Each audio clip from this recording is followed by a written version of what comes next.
ariko mu by'ukuri ari karande bitera ari ya myuka yo mu miryango y'abantu babo bagiye bapfa badashatse. Satani aduteza ibitero byinshi kuko Illuminati iyo tumuvuze we arababara kandi mu gukora aramenye ko twamuvuzeho ntabwo areka kumva ko afite maneko nyinshi afite ubutasi bukomeye. Noneho basekuru babo cyangwa base barabiterekeraga bagahora babacubye babaha ibyo kunywa babaha ibintu byose babaha amatungo. Noneho wa muntu kubera ko watakibishoboye kubikora cyangwa atazi ibyo ari byo akiberaho mu buzima busanzwe akabazi ko hari ikimugendaho ariko uje kurambagiza yari bari umukobwa umusore yaza kurambagiza yagera muri rwa rw'akazinukwa ejo umuntu akagaruka yagera muri rwa rw'akazinukwa bitewe n'iki bitewe na za karande ziwabo zimwe wabo baterekeraga. Nta kindi kikubwira ko ufite karande nuko hari ibikuvuna cyane mu mitekerereze yawe hari ibikuvuna mu buryo utakabaye ngombwa kuvunika ugasanga uvuganye n'umuntu akana ari gatoya wowe ukagakomeza buri munsi ako kantu gahora ukazamura buri munsi ako kantu kakazamura ndetse umuntu ufite karande agira inzika itarangira. Ibyo rero ni ibintu bikunda kugaragaza abantu bafite karande. Umuntu ufite karande arigaragaza kuko nawe nta mahoro aba afite. Karande nta mahoro itanga. Niyo mpamvu ugomba kubimenya wowe ubwawe kugira ngo ubimenye ni ibihe bibi ihora ikuzanamo bitungura. Kumva umuntu yafashe icyuma yagiye kwa runaka turanye icyo byakwanga akamusogota. Birya rero ni urugamba Satani aba yateguye akamwica. Ntibyo bumva se bicana umwe kumva yishunda muziza amafaranga 200. Warabyumvise za Musanze narabyumvise za Bugesera aho umuntu yicunda amujije ijana. Biriya rero ni ibintu bikwereka ngo Satani aba yateza umutego yamara kuwutega yabona urimo neza agaturuka hirya agatontoma ati ntagusuzugure tangiriraho. Nibyo ukirukanka ukagwa mu mutego ukamuteye inkota ugakora icyaha cyo kumena amaraso mu gihe kitateguwe. Rero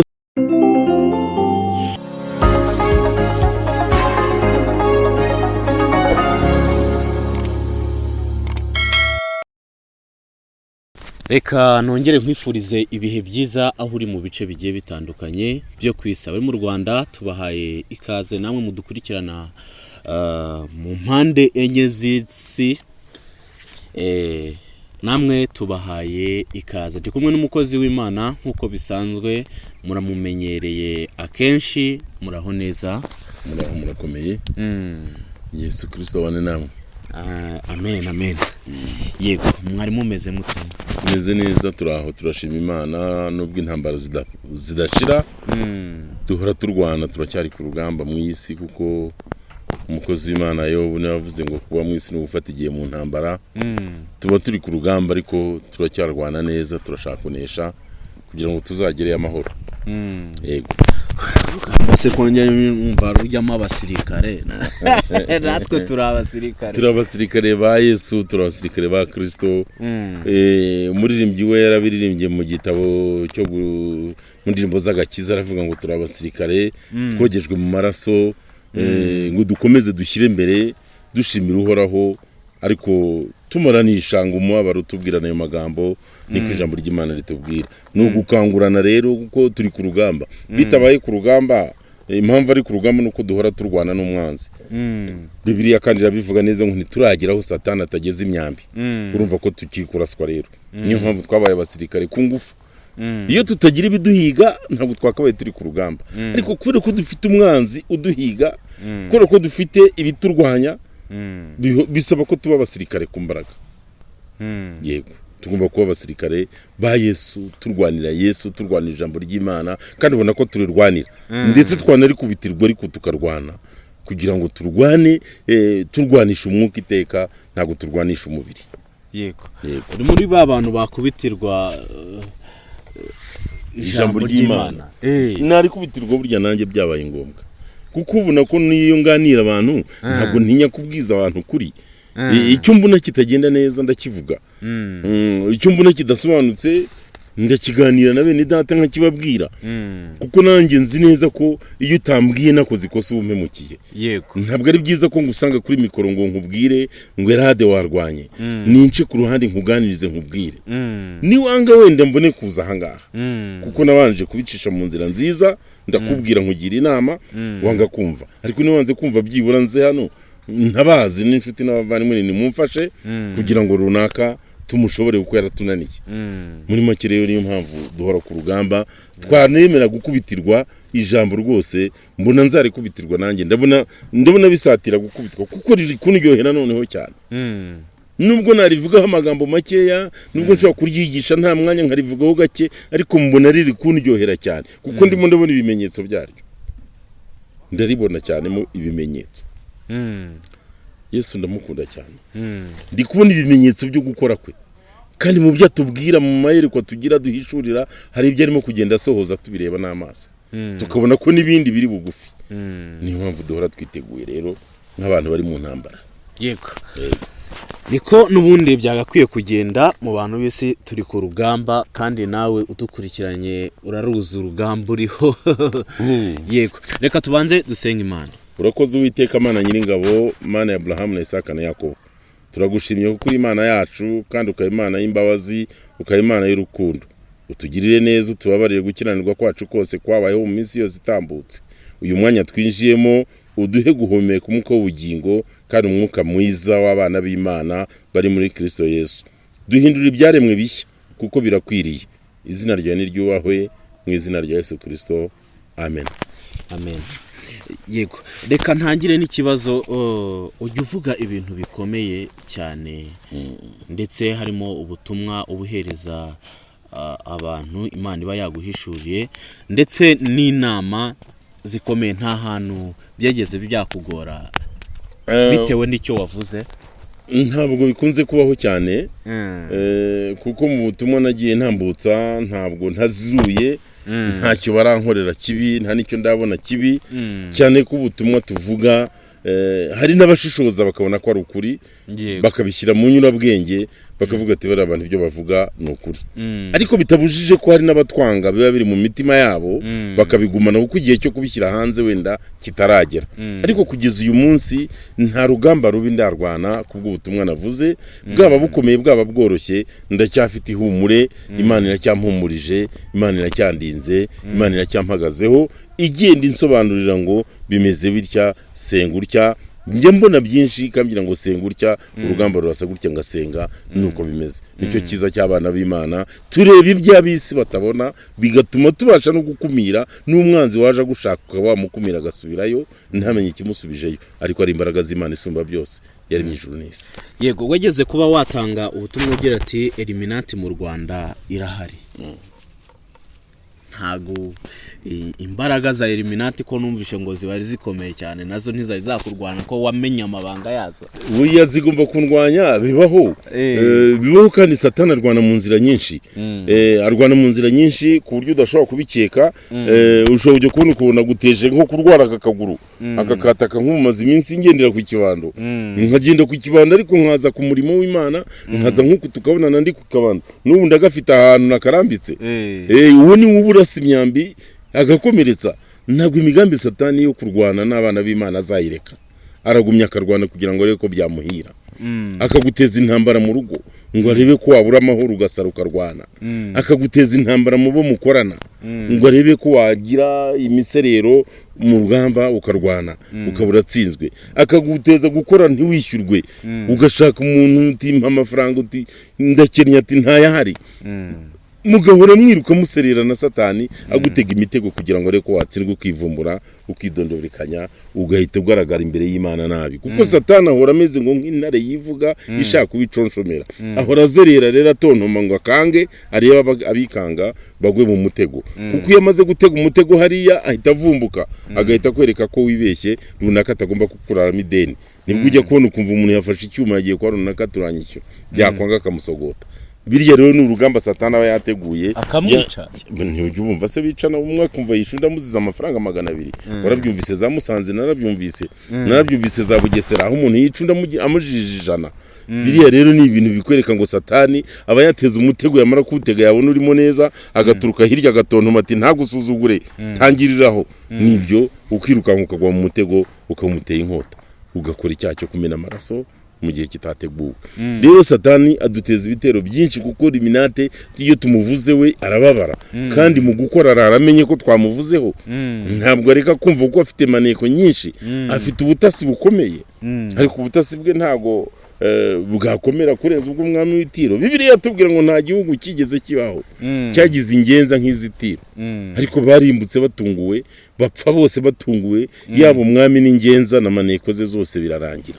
Niyo mpamvu rero tudatinya urugamba rwa Satani aduteza, tuzamurwanyira iminate nanaza tumurwanye. Araduhangayikishije nibyo, ariko tuzamurwanya kubwo imbaraga z'Imana. Tuzatsinda urugamba cyane. Yego, harimo merutse kuganira n'umuvandimwe arambwira ati ngewe karande iranyishe. Yego, ndavuga se karande bibanza kunshanga, karande ni ya bwoko ki? Arambwira ati ngewe mu muryango w'iwacu twese twicwa na kanseri. Yego, iyo ni karande. Ari mama we ari ibisekuru byose ni kanseri kandi bapfa nta gihe kinini bashize. Karande ubundi ni iki nk'umukozi w'Imana? Karande kuvuga ngo ni karande ni ibintu biba bikomoka mu bisekuru umuntu avukamo. Yego, ni ukuvuga ngo ni umwuka mubi uturuka mu nkomoko z'aho umuntu avuka. Yego, bitewe n'iki?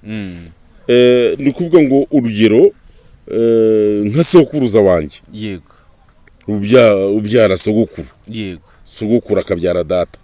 Ni ukuvuga ngo hari data, hari sogokuru, hari sogokuruza.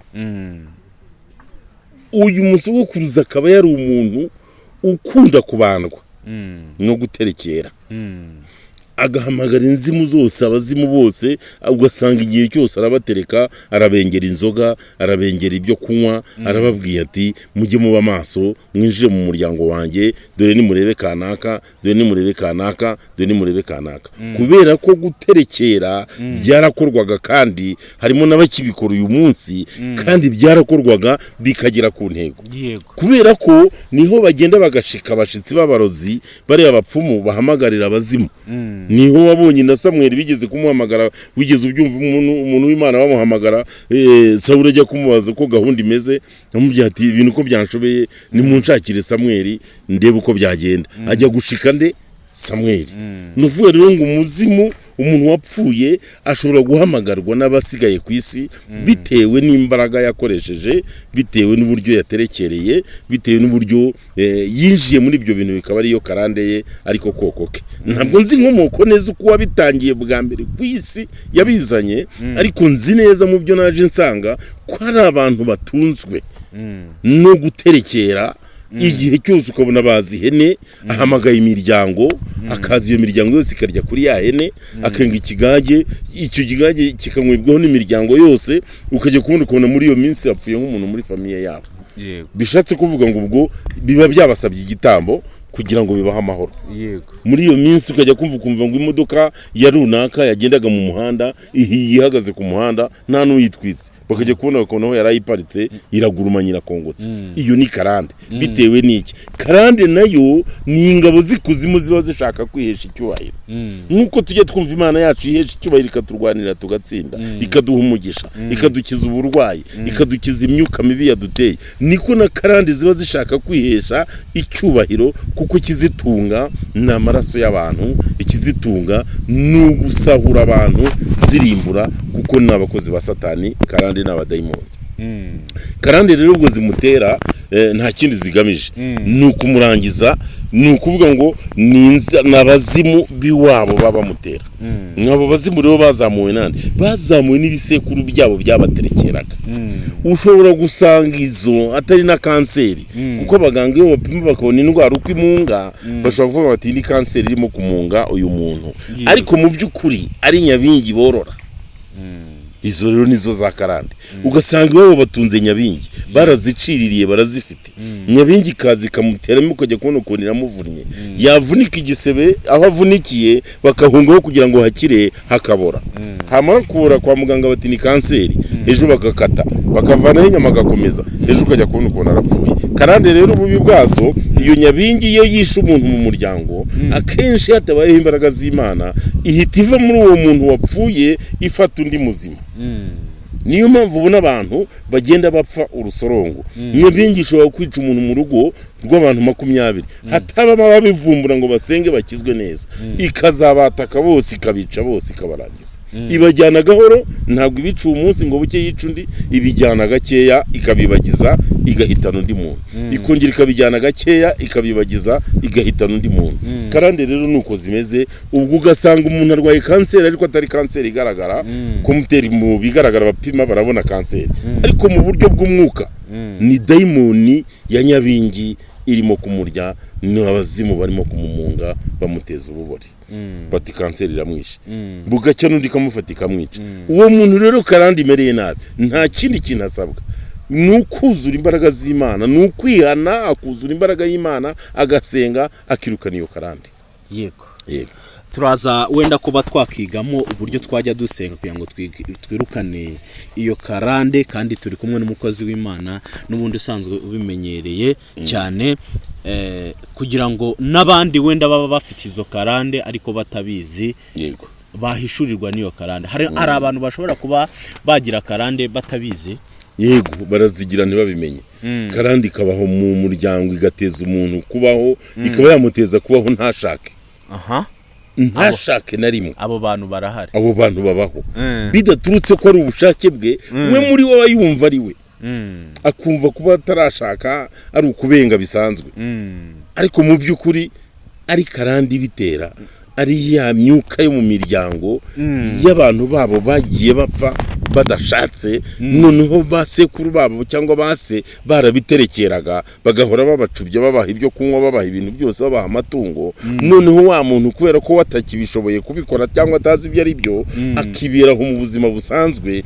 akabazi ko hari ikimugendaho ariko uje kurambagiza yari bari umukobwa umusore yaza kurambagiza yagera muri rwa rw'akazinukwa ejo umuntu akagaruka yagira muri rwa rw'akazinukwa bitewe n'iki bitewe na za karande ziwabo zimwe wabo baterekeraga batabashije guca kandi nawe ubwo atabashije kuvumbura ngo azisengere azice tujye tubona n'abakobwa benshi cyangwa se n'abasore ubukwe bugera ku munota wa nyuma ukasanga bwapfuye hari uburyo bupfa bitewe n'amoshya y'iki gihe kuko n'amagambo abaho umuntu bakamwoshya bakamutera kwanga mugenzi we bitunguranye irari ry'ibyisi rikamutera agakundana n'umuntu bemeje kubana bwacya agacunga akabona ko wa muntu ntacyo afite bitewe n'ibyo amukurikiranyeho bigatuma abo bantu badashobora kubana bitewe n'uko wa muntu icyo yarakurikiye amaze kugenzura neza yinjiye mu buzima bwa mugenzi we abonye nta kintu kirimo yamara kubona nta kirimo akavuga ati ndaruhira ubusa n'ubundi ntacyo ngiye kumara n'ukwicwa n'inzara n'ugutindahara ntamenye ko byose bitangwa n'Imana ntamenye ko byose bizanwa no gusenga ntamenye ko byose bizanwa no gukiranuka ahubwo akavuga ngo ntabwo najya mu muryango utagira icyo ugira n'abatindi akabikata uko akabwanga bishobora kubaho rero ari ubushake bw'umuntu bwite kubera kamere ye n'irari rye rya muntu kubera kamere ye n'imitekerereze ye bishobora no kubaho biturutse kuri za karande zo mu miryango zitaciwe zitirukanywe ngo zijye kure zihunge zicike mu muryango yego noneho umuntu ashobora kumenya gute ko afite karande imugendaho ikibikubwira ni icyo ngicyo twavuze ni ukuvuga ngo ukurikiranwa kenshi n'ibintu bitunguranye yego ujya kubona ukabona aho abandi bashakira bakabona we wahaburiye ukabona aho abandi banezerewe we wahuye n'imibabaro ukabona tugiye gukora ahantu abandi bakabishyura we ntibakwishyure ukibaza uti niki ndimo kuzira wajya kuvuga ukabona ijambo ryawe ntiryemerwa iryaba riremerwa ukeberwa icyo uzira wowe ugahora uri hasi y'abandi wajya muri bagenzi bawe ukabona ntibakwishimiye hari igihe biba biterwa na karande hakaba ujya kubona ukajya kubona ukuntu umuntu aranywa inzoga ntahagarara agahera mu gitondo ku kabari ku mugoroba ku kabari ejo ku kabari icyo umuhaye cyose umushahara ahembwe wose akawurangiriza mu kabari uriya muntu byanze bikunze aba afite ikimutera gukonsoma adatekereza inyuma adatekereza n'ejo hazaza ibyo rero kugira ngo ubimenye ni ukuba maso cyane ugasenga Imana ukaba hafi y'Imana ukagira usaba Imana ngo ikwiyurireho ibyo bintu kuvuga amahirwe ujya kubona ukuntu Imana iragufatishije iguhaye rezo igacyaha iyo myuka ukabona ibintu bitangiye gukira ntibujye kubona ukuntu umuntu atangiye kumvumva wajya guhona ukuntu burakeye ntasubiye mu kabari utari kukanaka ko atakijya mu kabari mwahura yakubwira ati giye narakije genda umva narabohotse inzoga naraziretse mwajya guhura ukumva umukobwa arakubwira ati byaje gutinda shamenya ubwenge Imana yarangobotoye ukuntu yabonye fiyanse. Nta kindi kikubwira ko ufite karande, nuko hari ibikuvuna cyane mu mitekerereze yawe. Hari ibikuvuna mu buryo utakabaye ngombwa kuvunika, ugasanga uvuganye n'umuntu akanda ari gatoya, wowe ukagakomeza buri munsi. Buri munsi ako kantu gahora ukazamura, buri munsi ako kantu kakazamura, ndetse umuntu ufite karande agira inzika itarangira. Ibyo rero ni ibintu bikunda kugaragaza abantu bafite karande. Umuntu ufite karande arigaragaza kuko nawe nta mahoro aba afite. Karande nta mahoro itanga. Niyo mpamvu ugomba kubimenya wowe ubwawe kugira ngo ubimenye. Ni ibihe bibi ihora ikuzanamo bitunguranye, hato na hato ukabona irazana ibihe bibi. Waba utangiye kugira amafaranga urimo gukora, hakaboneka umuntu ukubwira ati tujye gukora hariya, mukagenda mwagerayo mwatangira gushora ya mafaranga agashya agahomba yose, ukagaruka ugatangira bundi bushya. Wagera ku kazi ugakora mu kandi kanya gato ugasaba uruhushya uti tugiye gutabara umuntu, mwihangane mu mwanya, bakaguha uruhushya ukagenda. Ejo wagaruka ugasanga umuyobozi mukuru wa kampani wakoreraga yavuze atoya ntabwo bishoboka, ntiwangarukira mu kazi, usigaye ubaho wigenga. Nuvuga ngo karande itunguruza ibintu bibi kenshi utari witeguye, ibintu byawe biza bitunguranye. Yego. Ni gute noneho abantu, kuko ndumva ngewe ndebye ku bantu benshi bafite karande kabisa. Karande kandi zitaboroheye, usanga umuntu buri munsi niwe uhora mu bitaro, nazo naje kumenya yuko ari karande. Ariko se ni gute umukristo nawe ashobora kugira karande? Abakristo bagira karande rega nakubwiye ko ari imyuka mibi. Yego. Ni imyuka itajya kure y'abantu. Uracyaha ugasenga ukamagana ikigirayo, ariko ntijya kure, icungira hafi aho. Kuko abadayimoni nubwo tubirukana, ntabwo tubirukana ngo bashire, bahora hafi aho. Niba nirukanye umudayimoni w'inyatsi, umudayimoni w'inyatsi ndamwirukanye kuko namubonye, aragiye. Ariko noneho hashobora ejo kuza umudayimoni w'ubujura, akantera noneho nanjye kugira gute, kwiba kandi nkibira muri bya bintu ntunze. Uwo ni umudayimoni uri aho hafi. Uwo mudayimoni ashobora kugenda, ejo hakaza undi uteza iki, ubusambanyi. Uwo mudayimoni akaba ari aho. Ejo hakaza undi uteza iki, kwica. Mbega ni ukuvuga ngo karande ihora hafi aho, ntijya kure. Niyo mpamvu iyo myuka icyo bidusaba kuba maso cyane dusenga. Erega gusenga ni intwaro ikomeye bene data. Gusenga ni intwaro ikomeye. Nge ndibuka umunsi umwe nagiye kwa muganga. Nari ngize isereri ntwaye imodoka mvuye Ingoma. Nari nitwaye nta muntu twari turi kumwe. Ndaza ku bantu baziza Kayonza, ndenga Kayonza, ngera ahantu bita kwa Gahiza, hari bare isa n'akamoteri ukuntu isakaje ibyatsi. Noneho ngeze aho hantu hari umuhanda ukatuzamuka ujya ahantu biti Murambi, nari nturutse Kayonza, ndaza mpageze ntangira gufatwa n'isereri. Mfashwe n'isereri ndavuga ngo nshaka ukuntu negera imbere ku cyapa, nakirebaga nko muri metero nka 200, nkaparika ngo mbanze byibura nduhuke cyangwa nywa amazi nsinzireho gatoya, imvuga wenda ngo n'umunaniro. Mu gihe ntaratekereza ibyo, nari narangije gufatwa n'agatotsi. Numva amahoni menshi y'amakamyo, sizi ukuntu nakangutse gutya nshigutse, mbona ndi mu muhanda w'amakamyo avuye i Kigali. Ubwo rero kugira ngo nkomeze umuhanda naratravesheje njya hakurya y'umuhanda mparikayo. Ndabanza ntekereza neza kubimbayeho, kubera ubwoba bwinshi nagize, nabaye nk'ukanguka sinongera kugira ibibazo, ndaza ndinda ngera i Kigali, buracyanja kwa muganga. Ngeze kwa muganga barapima basanga isukari igeze kuri 333. Nuvuga ngo yari yararenze urugero, isukari yageze mu gihe cya diabete. Ako kanya bahise banyandikira imiti ya diabete. Bahita bavuga bati pressure iri hejuru. Ni ukuvuga ngo natangiye uwo munsi nivuza pressure na diabete. Ariko imiti ya diabete banyandikiye ntabwo nayinyweye. Naratekereje ndavuga nti Satani aransuzuguye. Satani ubu aransuzuguye. Iyi karande nayo ni karande kuko diabete hari umuntu umwe mu muryango yigeze kwica. Ndavuga nti iyi ni karande. Kubera iki iyi diabete ijite? Satani atantesha agaciro. Fata umwanzuro wo kujya mpfuka muko ngiye kurya. Nabwira Imana, ibi biryo barabimbujije, ariko ngiye kubirya mu izina rya Yesu. Ndabirya mu izina rya Yesu. Dayimoni uhanzemo ndamwirukanye. Abazimu baza muri ibi biryo bose ndabirukanye. Diamond ndamwiruka buracya mfata regime y'ibindi bintu runaka kugira ngo ngire ibyo ngabanya noroshye ubuzima ndebe ko nakoroherwa buhoro imyaka iba 8 aho hari 2013 2020 nsubira kwa muganga diabete basanga iruzuye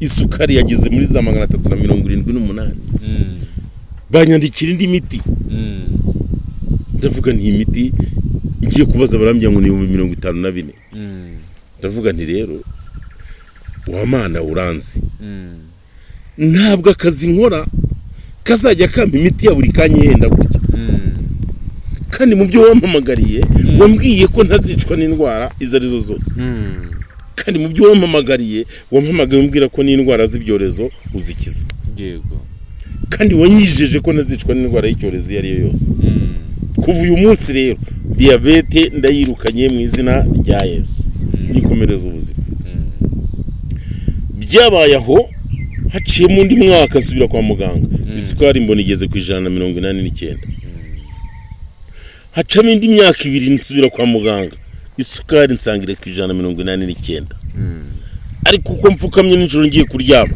nirukanaga imyuka mibi nirukanaga karande yose ariko cyane cyane nagera kuri diabete nkayihagarika mu izina rya Yesu ejo bundi nsubiye kwa muganga muri 2023 sanga isukari iri ku 110 muganga arambye ataha mu nama y'isukari ntacyo nakubwira nta diabete ufite isukari nayo ntayo tugiranije n'imyaka ufite 50 n'indi biragaragara ko nta kibazo na kimwe kiri mu maraso yawe cya diabete yego haleluya numva nshimye Imana amen ndavuga ni Imana yo mu ijuru irakora nibwo natashye ngeze mu rugo ndabwira ntaye ko burya bya bintu birakora bya Yesu nimukabikinisha ya diabete yaragurutse mfite ibipimo nabivanye kwa muganga nabisubijeyo na nyuma yaho nsanga ni kwakundi isukari ntigitirimuka imeze nk'iyakana k'akabebe bishatse kuvuga ngo Uwiteka Imana yirukana imyuka yose iyo diabete bigaragara yarije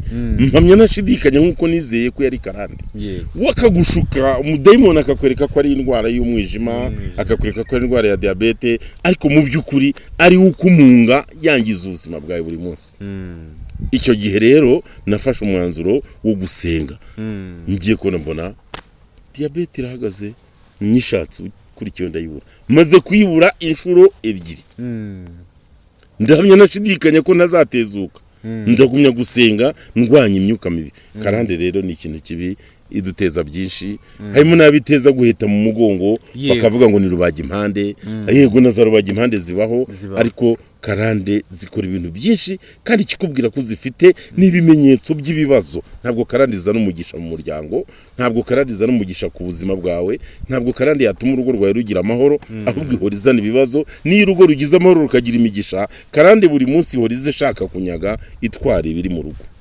karande rero urayimenya rwose ntibizakwikinge urabibona ugatura ahantu mu gihe ugiye guhirwa n'urugero nk'umuntu ukodesha yatangira gufashwa atangiye gutera imbere ukajya kubona ukuntu bibaye ngombwa ko akajya ahandi ubwo rero buri munsi mu kimo cyo gutera imbere arahora kuba kabiri dubura kuko iyo wimutse wishyura amezi 3 cyangwa iyo wimutse wishyura amezi 5 bitewe naho utuye ugasanga karandira aho umuntu imuheza mu rubuyero agenda nicyo kintu ibimenyetso bya karande ni byinshi nuko kuzitsinda rero nta kundi no gusenga kuzitsinda no gusenga gukora abajya kuraguza bakagenda bakarwana na karande mu bapfumu karande noneho zikaza zaza ko bashiriye mu bapfumu abantu barimo baragiye ariko ntabwo karande zigenda ntabwo umupfumu yirukana karande oya nawe ubwo umupfumu niyo muganiriye arakubwira ati ni ukuyiturisha igihe gito ariko ntabwo ayizirika ngo ayihamye yayizirikisha ikise umwuka mubi ntuzirika undi ngo uwugumane bishobora no kuganira bigateretana bikumvikana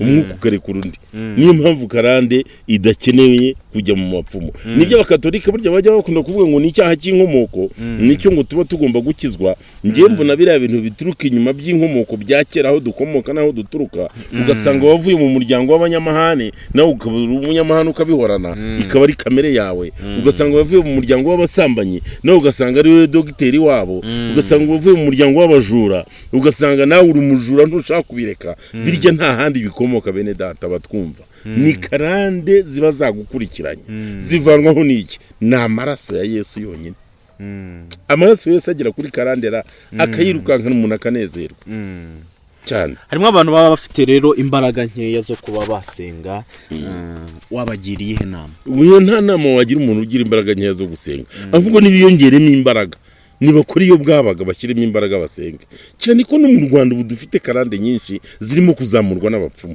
hari abapfumu benshi mu Rwanda ngaruka kuri ako kantu Elade yego abanyarwanda dufite ikigeragezo gikomeye yego dufite ikintu cyose dukoze ko umuntu ugiye kukivura kivurisha umupfumu nta muntu ukivurisha imbaraga z'Imana umuntu niba agize umugore w'umuca inyuma aho kugira ngo asenge Imana imuvure icyo kintu yihutira kujya ku mupfumu akabwira umupfumu ati ndebera kandi umintsinzi umupfumu nta kintu akora ahita avuga ati nzamuheza ku gasozi yaba afashwe umugore bugacya nawe akajya kujyana kwa mupfumu nawe kuko aba yungutse ubwenge kuko nawe ujya ku mupfumu nawe ukaba mwunguye ikibi akagenda agashakisha imbaraga zose zishoboka nawe akakwataka ejo ugasanga nawe yakurogesheje ibindi ubu rero mu Rwanda dufite ikigeragezo gikomeye cy'abapfumu babaye benshi nge ndibona mu radio televiziyo yo kuri YouTube yirwe yamamaza abapfumu umuntu agahaguruka ati runaka ni ibintu bikomeye dukwiye kubera amaso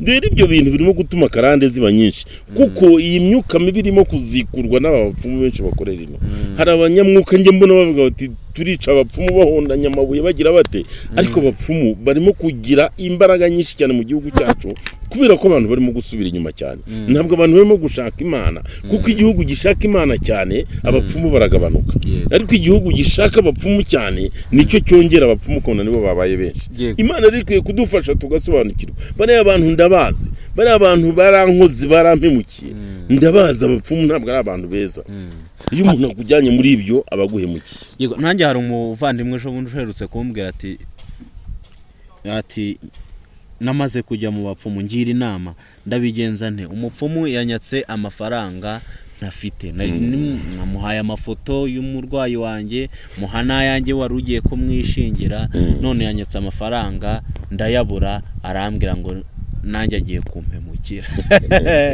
namubwira ati komera usenge ntacyo azakugira yego ikibazo gikomeye rero gihari yumvikanye n'umuntu ko agomba kumwishyura iryo ni isezerano bagiranye ni ikintu gikomeye kugira ngo rero ibyo bintu bishoboke ni ugukizwa neza agasenga yamara gusenga kubw'uko yabwira Imana ati Imana erega uriya mupfumu nta kintu yamumariye nta kintu yamumariye impamvu uyu muntu adafite n'ishyaka ryo kumwishyura yashatse igisubizo mu byo yagiye kwivuza yarakibuze ariko uwo muntu ugiyewe nambabarira ze mwereke kuri Kristo dushaka igisubizo twiha icyumweru bibiri ariko ko atabona igisubizo kivuye mu ijuru ijuru rirasubiza cyane ahubwo abantu banze kumenya ko ijuru risubiza simbabwiye se ukuntu ijuru rikiza diabete none se uratekereza ko barimo kwivuza diabete ko yageze mu bakozi b'Imana benshi bikanga yikiringira abakozi b'Imana niyiringira Uwiteka Imana ya Abrahamu na Isaka na Yakobo niyiringira Imana isumba byose wasenga yishingikirije ku Mana ngewe nta mukozi w'Imana nagiye kurangwa nsengere kuri iyo ndwara ya diabete nabonaga yatatse ahubwo ngewe uko ngiye gusenga nahozagaho gusenga no kugira gute nuguhozaho uko mfukamye nkabwira Imana Mana mbabarire niriwe ntazi uko bimeze naciye mu isi nanduye nameze gutya nkiyeza namara kwiyeza nkahita ntanga raporo ya ndwara iyo utanze raporo ya ndwara umaze kwezwa Uwiteka aramanuka akayumva marayika azana igisubizo bukeye ushobora wenda gufasha gusenga uyu muntu waba ufite ibibazo nk'ibi? uwo muntu namufasha gusenga, ahubwo uzamubwira aze tuganire, muhumurize, mukomeze, nindangiza mufashe kwarurwa mu maboko ya Satani, aveyo, kuko abapfumu nta kindi bamumarira, ni ukumurya gusa. Niyo mara kumurya kandi ntibazamuvura ngo bamukize. Bararindagiza, abapfumu bararindagiza kandi bakakwereka ibitangaza, kandi ibyo wakweretse ntibabikore. Kandi iyo bananiwe kubikora, hari ijambo rimwe banakubwira nabo ubwabo, no barakubwira ngo ari nako Imana ivura ntigakire. Gusa wajya kumuburanya kandi waguhaye urugero. Ndizera ko nawe no aza kumva n'iki kiganiro, azashaka akanya ze tuganira, azashaka akanya, ndetse n'undi waba ufite ibyo bibazo nk'ibyo ngibyo yaza ugasenga. Nomero ibiri aho ngaho ku kiganiro, biri ku kiganiro, wamuvugisha, ni wowe uburiho. Nomero iriho ni umukozi w'Imana, n'ubundi azagufasha muri icyo kibazo. Reka dusoze n'isengesho tunasengera n'abo bantu bafite ibyo bibazo. Urakoze Uwiteka Mana Nyiringabo, izo karande nizo twavuze, nizo twatangiriyeho, ntago dufashe umwanya muremure wo kuziganiraho, ariko urabizi ko ziri mu bantu. Turazicyashye, turazamaganye, turazitwitse mu izina rya Yesu Kristo wabambwe ku musaraba. Haleluya. Fasha abantu bawe, babohore mu mbaraga za karande. Fasha urubyiruko ruvane mu mbaraga za karande. Fasha abagabo bavane mu mbaraga za karande. Fata abatoya n'abakuru, ufata abasaza n'abakecuru, ufashe abagore ubavane muri karande, zibatera ubusinze, zibatera ubusambanyi, zibatera ubujura, zibateza inyatsi, zibateza uburwayi. Karande zizana ibyorezo mu miryango itari imwe, turazihagaritse mu izina rya Yesu Kristo wabambwe ku musaraba. Bana natwe nyaguhora ku ngoma. Uyu mwanya ubu mwanya w'icyubahiro, ubu mwanya w'umugisha ku barimo gusengerwa, babona ukuboko kwawe. Buri wese niyumva ibyiringiro, kandi buri wese nabashe gutitiriza yumve ko Imana ye iri iruhande rwe kandi yiteguye kumukorera ibitangaza. Uza gusanga uramutabara. Uteye intambwe imwe, wowe utera 99 ukamwegera. Abizeye bose bagire neza kuri uyu mugoroba, mu izina rya Yesu Kristo umucunguzi wacu. Amen. Amen.